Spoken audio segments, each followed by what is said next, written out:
Hello friend, আজকে আমি এই হলুদ অ্যালামান্ডার এবং এটা ডোয়ার্ফ ভ্যারাইটির অ্যালামান্ডার তার ডাল থেকে আমি কাটিং রেডি করছি।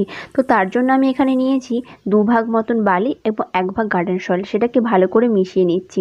দায়িত্ব নিলে কিন্তু অনেক নতুন কিছু শেখা যায়। আর ডালটার নিচের দিকটা আমি একটু কাঁচির সাহায্যে স্ক্র্যাচ করে একটু আমি এখানে রুটিং হরমোন লাগিয়ে দেবো, যাতে রুটিং হরমোনটা ফেলে গাছের শিকড়টা তাড়াতাড়ি ধরতে পারে। আর এখানে আমি 2 ভাগ বালি নিয়েছি এবং 1 ভাগ গার্ডেন সয়েল।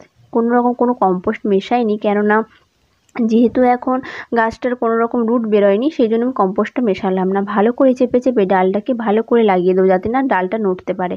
ডাল কিন্তু নড়ে গেলে কিন্তু ওই ডাল থেকে আর কোনো রকম কোনো চারা গাছ কিন্তু তৈরি হবে না।